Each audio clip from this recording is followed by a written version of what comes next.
ada yang lihat gitu ya. Baik, Assalamualaikum dan selamat sejahtera. Hari ini kita akan menunjukkan caranya membuat larian 100 meter dan step by step. Okey, kami akan menunjukkan daripada fasa permulaan sehingga fasa penamat. Okey, are you ready? Let's go.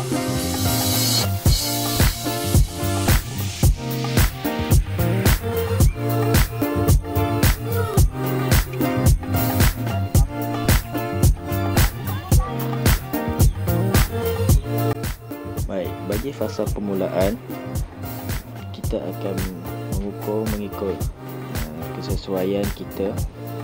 Kemudian pastikan kaki berada di belakang barisan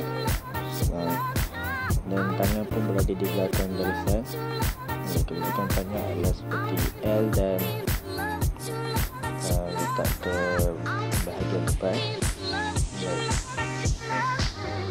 Kemudian mendekam, kita perlulah tangan dibuka sedikit melepasi bahu, disokong dengan jari-jari di belakang garisan permulaan, punggung tinggi daripada aras bahu dan badan ditolak sedikit ke hadapan.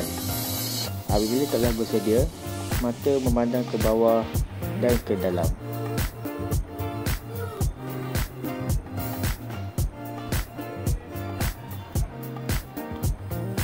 Pastikan posisi dekam dengan kaki berhadapan bersudut 90 darjah dan kaki belakang bersudut 120 darjah.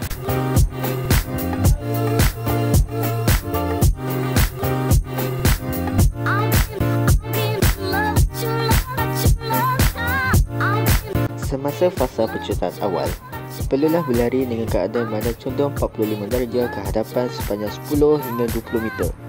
Mengaplikasikan frekuensi kaki dengan baik dan lutut kekal rendah, ayunan tangan dapat membantu pergerakan badan ke hadapan dan mata kekal memandang ke arah 5 meter di hadapan dan secara perlahan mengangkat semasa fasa transisi ke fasa halaju maksimum.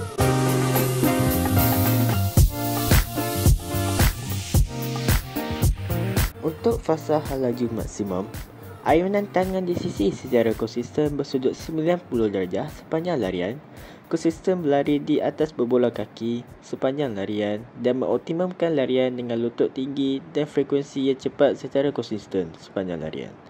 Badan dicundungkan sedikit ke hadapan secara konsisten sepanjang larian. Yang terakhir sekali ialah fasa penamat, iaitu melepasi garisan penamat dengan bahagian torso dan mengekalkan kelajuan larian sehingga melepasi garisan penamat.